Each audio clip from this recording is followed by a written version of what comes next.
Assalamualaikum warahmatullahi wabarakatuh. Nama saya Muhammad Auliaur Rahman, NIM F1B0200091, akan melakukan respon pengukuran besaran listrik. Untuk percobaan pertama, pengaruh batas ukur terhadap hasil pengukuran. Tujuan dari percobaan ini, yang pertama, untuk mengetahui pengaruh batas ukur terhadap hasil pengukuran tegangan dan arus. Yang kedua, dapat menggunakan alat ukur ampermeter dan voltmeter dengan benar. Dasar teori untuk ampermeter, yaitu alat yang digunakan untuk mengukur kuat arus listrik. Ampermeter bekerja sesuai dengan gaya Lorentz, gaya magnetis. Arus yang mengalir pada kumparan yang diselimuti oleh medan magnet akan menimbulkan gaya Lorentz yang dapat menggerakkan jarum ampermeter. Semakin besar arus yang mengalir, maka semakin besar pula simpangannya. Kemudian ada voltmeter. Voltmeter merupakan suatu alat yang berfungsi untuk mengatur tegangan listrik. Gaya magnetik akan timbul dari interaksi antar medan magnet dan kuat arus. Gaya magnetik tersebut akan mampu membuat jarum alat pengukur voltmeter bergerak saat ada arus listrik. Semakin besar arus listrik yang mengalir, maka semakin besar penyimpangan jarum yang terjadi. Kemudian ohmmeter merupakan alat yang digunakan untuk mengukur hambatan listrik. Terus ada multimeter, merupakan salah satu alat ukur listrik yang berfungsi untuk mengukur terhadap besar arus listrik, tegangan, dan hambatan listrik. Kemudian ada kumparan putar, merupakan suatu kumparan sepanjang mana arus listrik yang akan diukur atau dilewatkan. Digantung di dalam medan magnet dengan menempatkan di antara kutub-kutub magnet tetap.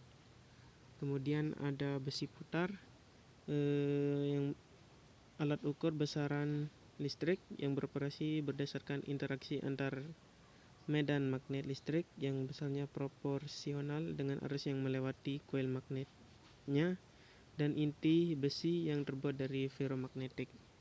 Kemudian termokouple, prinsip kerjanya itu dibuat dengan dua logam berbeda yang dihubungkan di ujungnya sehingga membentuk persimpangan atau junction. Kemudian rangkaian percobaan ini ada sumber power supply, kemudian ada voltmeter, ampermeter, di mana voltmeter dirangkai paralel, kemudian ampermeter dirangkai seri, terus dihubung ke beban. Ini juga sama. Untuk analisanya itu ada untuk analisa percobaan pengukuran arus listrik itu ada yang batas ukur 1 ampere. Caranya hitungnya itu I hitung sama dengan P per V, menghasilkan 0,1 ampere. Kemudian persen errornya, rumusnya itu I hitung min I ukur per I hitung dikali 100%, hasilnya 80%. Kemudian batas ukur yang 2 ampere, I hitung sama dengan P per V, menghasilkan 0,1 ampere. Dan persen errornya itu I hitung min I ukur per I hitung dikali 100%, menghasilkan 90%. Analisa percobaan pengukuran tegangan listrik 300 volt dan 750 volt. Untuk batas ukur 300 volt, I hitung dicari dengan rumus P per I, menghasilkan 1250 volt. Untuk persen errornya, V hitung min V ukur per V hitung dikali 100%, menghasilkan 80,48%. Kemudian batas ukur 750 volt, I hitung menggunakan rumus P per I sama dengan 1250 volt. Untuk mencari persen errornya, V hitung min V ukur dibagi V hitung dikali 100%, menghasilkan 79,6%. Kesimpulan. Untuk kesimpulan yang pertama itu, pada pengukuran arus listrik menggunakan alat ukur ampermeter didapatkan bahwa ketika batas ukur yang diberikan 1 ampere lebih presisi dibandingkan dengan batas ukur 2 ampere. Hal tersebut terjadi karena adanya arus yang mengalir pada rangkaian yang nilainya di bawah 1 ampere. Jadi, dapat disimpulkan batas ukur 1 ampere lebih akurat dibandingkan dengan menggunakan batas ukur 2 ampere. Pada pengukuran kuat arus menggunakan ampermeter, besar beban berbanding lurus dengan kuat arus yang dihasilkan, atau dapat dikatakan semakin besar beban yang diberikan, maka kuat arus yang dihasilkan pada masing-masing batas ukur juga semakin besar, dan tegangan yang dihasilkan tetap atau konstan. Pada pengukuran tegangan menggunakan voltmeter, didapatkan besar beban tidak dipengaruhi oleh tegangan yang terukur, dan arus yang dihasilkan tetap atau konstan. Selanjutnya, percobaan pengukuran tahanan pentanahan. Tujuannya itu untuk melakukan metode pengukuran tahanan pentanahan. Untuk dasar teorinya ada metode von Mener, di mana metode ini merupakan metode 4 batang karena menggunakan 4 batang elektroda dalam pengukurannya. Kemudian ada metode voltmeter ampermeter. Metode pengukuran ini merupakan cara pengukuran dengan cara penghantar fasa instalasi melalui gawai proteksi arus lebih. Tahanan yang dapat diukur dari 20 ohm sampai 1000 ohm. Kemudian metode pengukuran 62%. Ada beberapa cara dalam metode ini. Ada yang pengukuran tahanan elektroda pentanahan menggunakan metode 62%, pengukuran normal metode 3 kutub, pengukuran praktis dengan menggunakan 2 elektroda bantu. Kemudian metode 3 titik. Dimisalkan 3 buah batang pentanahan di mana batang 1 yang tahanannya hendak diukur, dan batang-batang 2 dan 3 batang pentanahan pembantu yang diketahui tahanannya. Kemudian faktor yang mempengaruhi tahanan tanah. Ada beberapa faktor, di antara itu ada yang bentuk elektroda. Kemudian ada jenis bahan dan ukuran elektroda, jumlah atau konfigurasi elektroda, terus yang kedalaman penanaman di dalam tanah, dan faktor yang terakhir itu ada faktor alam seperti jenis tanah, mikstur tanah, kandungan mineral tanah, dan suhu tanah. Kemudian rangkaian percobaannya itu kurang lebihnya seperti ini. Kemudian ada analisa percobaan. Untuk tabel hasil pengukuran tahanan tanah 0 derajat.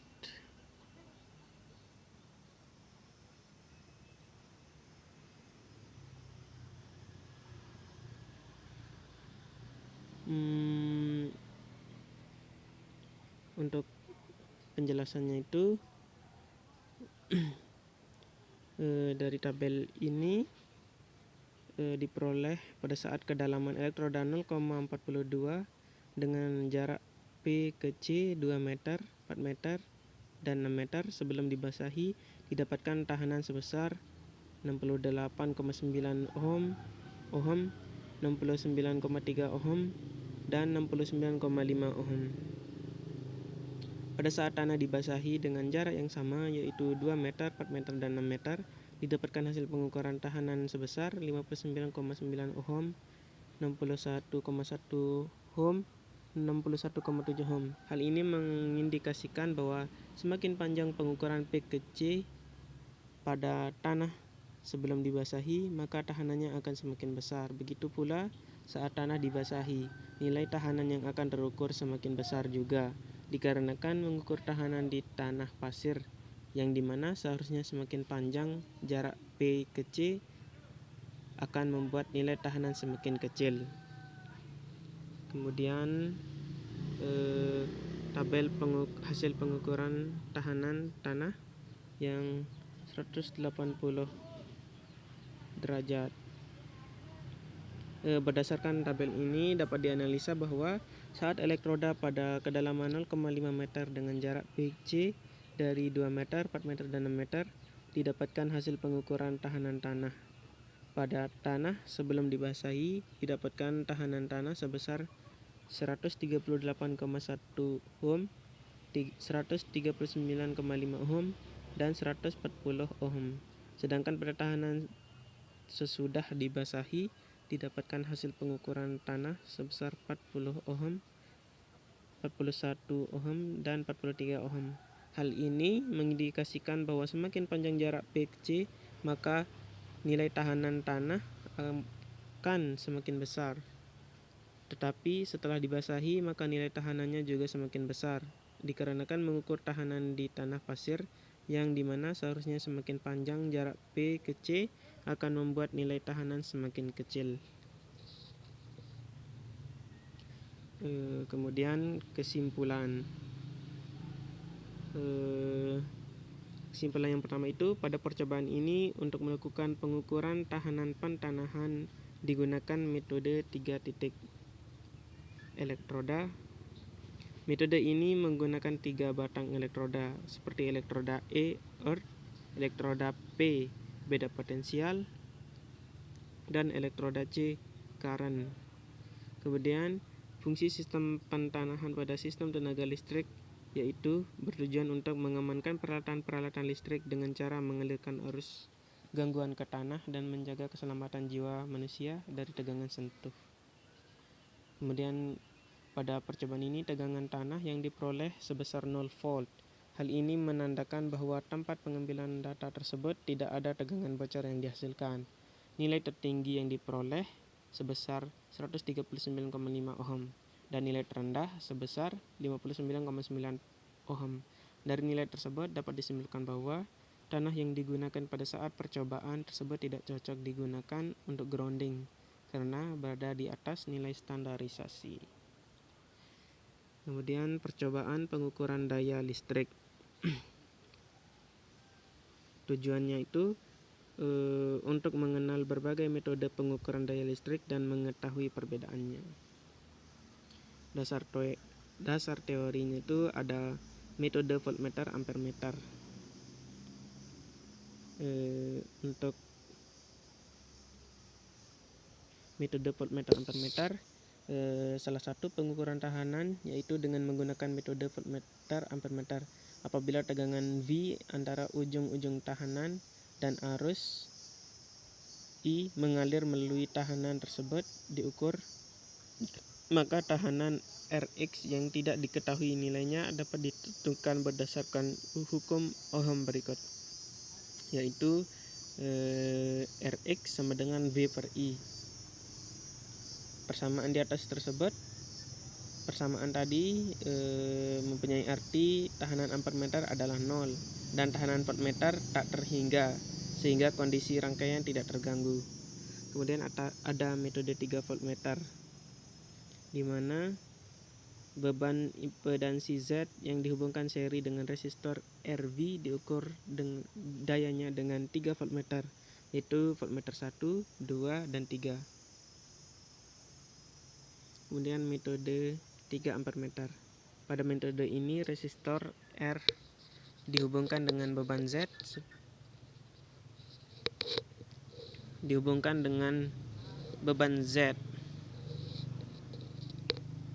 Kemudian ada macam-macam daya. Yang pertama itu ada daya semu. Daya semu atau dalam bahasa Inggris disebut dengan apparent power. Daya semu adalah daya yang dihasilkan dari perhitungan-perhitungan listrik sebelum dibebani dengan beban-beban listrik. Kemudian ada daya nyata.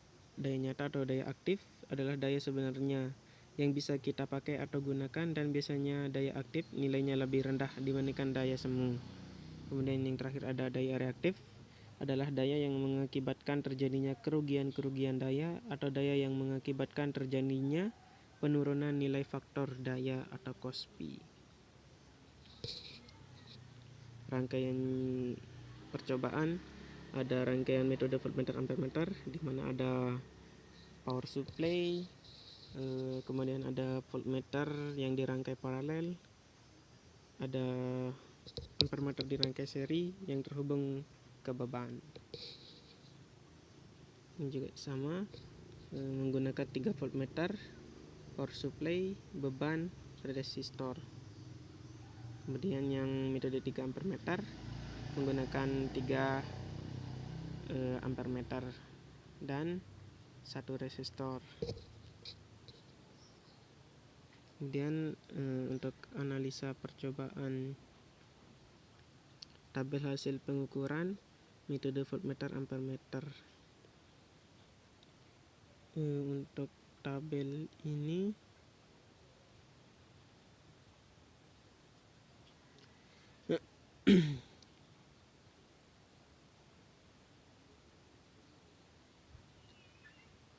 voltmeter ampermeter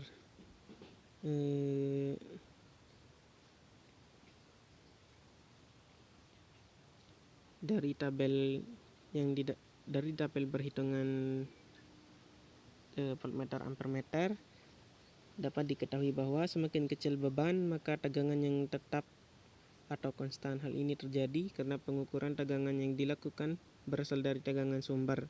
Sedangkan pada arus semakin kecil bebannya maka semakin kecil juga arus yang dipakai. Begitu pula sebaliknya, sehingga arus berbanding lurus dengan beban sesuai dengan rumus atau persamaan P sama dengan V kali I.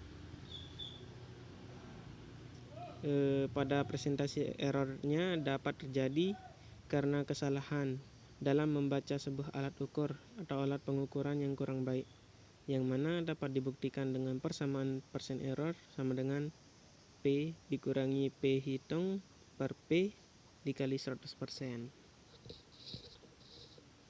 Kemudian ada tabel perhitungan ampermeter voltmeter.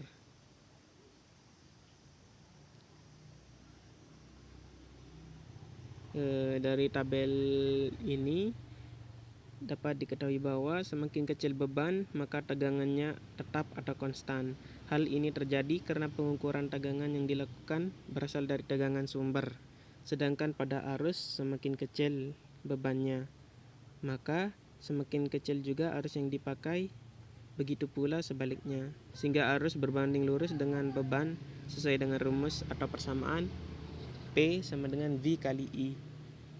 Pada presentasi error dapat terjadi karena kesalahan dalam membaca sebuah alat ukur atau alat pengukuran yang kurang baik, yang mana dapat dibuktikan dengan persamaan persen error sama dengan P dikurangi P hitung per P kali 100%.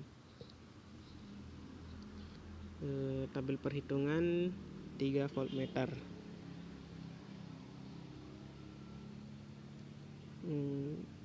Untuk tabel perhitungan 3 voltmeter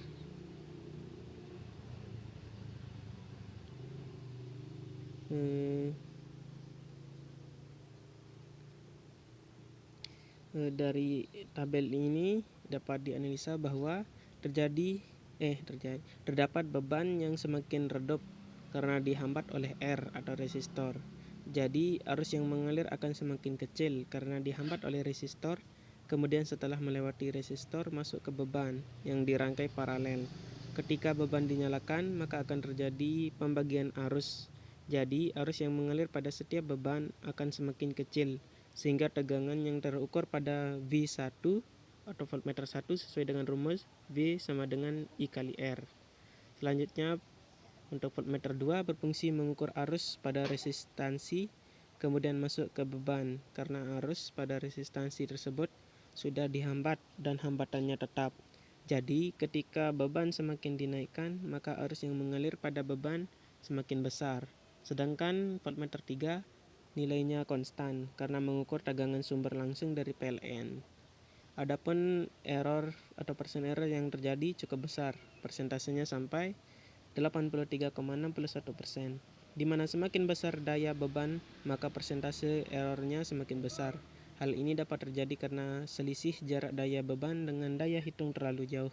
Selain itu, mungkin tingkat keakuratan alat yang dipakai masih kurang. serta terjadi human error sehingga menyebabkan persentase besar sesuai dengan persamaan P dikurangi P hitung per P dikali 100%.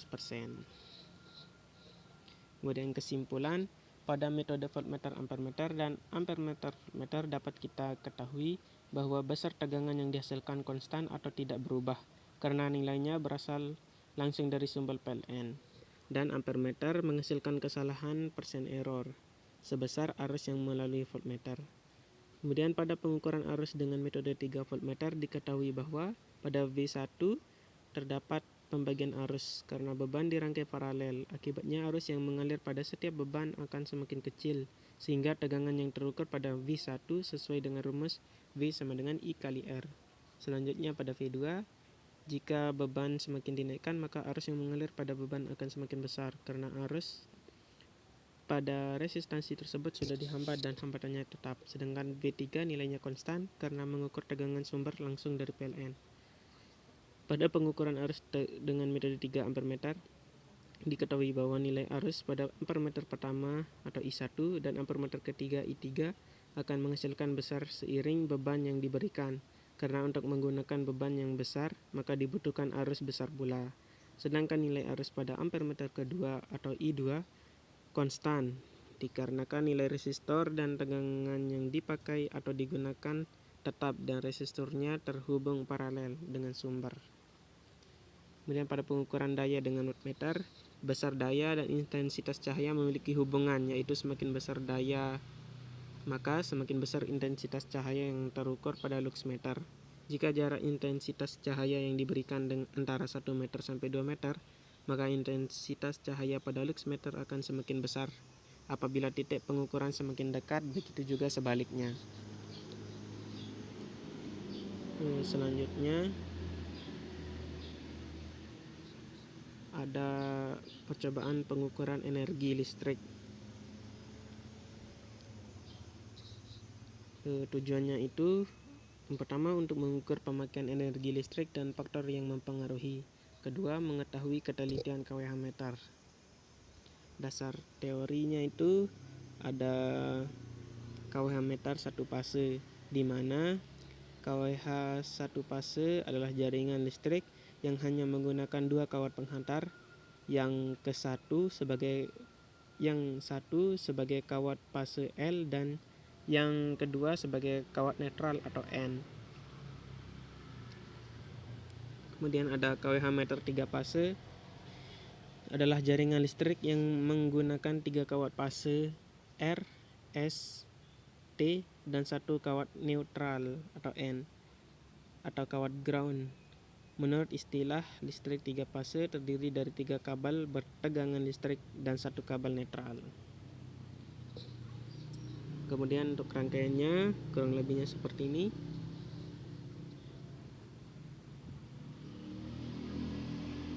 Seperti ini juga ada kWh meter yang 3 fase. Untuk analisa percobaan, tabel perhitungan energi 1 fase.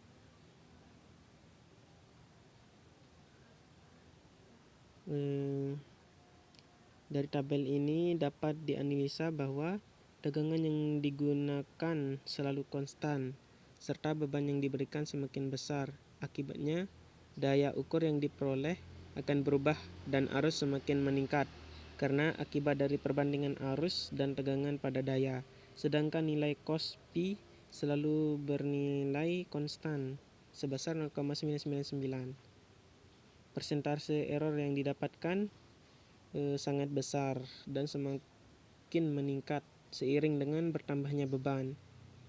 Hal ini dapat dikarenakan kesalahan pada alat ukur. Kemudian tabel hasil perhitungan energi 3 fase.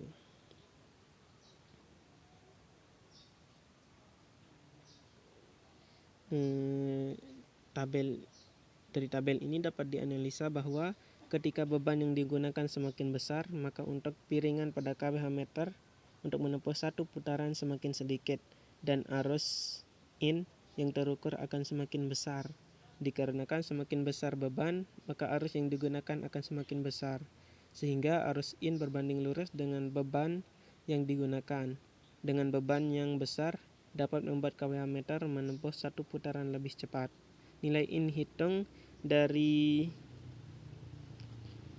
ketiga data tersebut adalah 0 disebabkan beban seimbang yang memiliki nilai yang sama dan tegangan yang digunakan adalah tegangan 3 fasa. Akibatnya, hasil penjumlahan antara 3 arus dari beban seimbang adalah 0 dan tidak ada arus yang mengalir. Terakhir, kesimpulan. Pada pengukuran energi satu fasa, nilai beban yang diberikan berbanding lurus dengan nilai arus dan daya yang dihasilkan. Karena semakin besar beban yang diberikan, maka semakin besar daya dan arus yang dihasilkan. Sedangkan pada pengukuran energi 3 fasa, besar beban yang diberikan sama atau seimbang. Karena semakin besar total beban yang diberikan, maka semakin cepat juga waktu yang dibutuhkan piringan KWH meter untuk menempuh 1 putaran penuh. Kemudian kesimpulan kedua, KWH meter dapat dibagi menjadi 2 jenis, yaitu KWH meter analog dan KWH meter digital. Dari kedua jenis tersebut, masing-masing memiliki tingkat kesalahan yang berbeda-beda. Hal tersebut dipengaruhi oleh merek, tahun pembuatan, dan jenis KWH meter tersebut, sehingga tingkat ketelitian KWH meter dapat mempengaruhi persentase kesalahan baca. Sekian yang dapat saya sampaikan, kurang lebihnya mohon maaf. Wabillahi taufiq wal hidayah. Wassalamualaikum warahmatullahi wabarakatuh.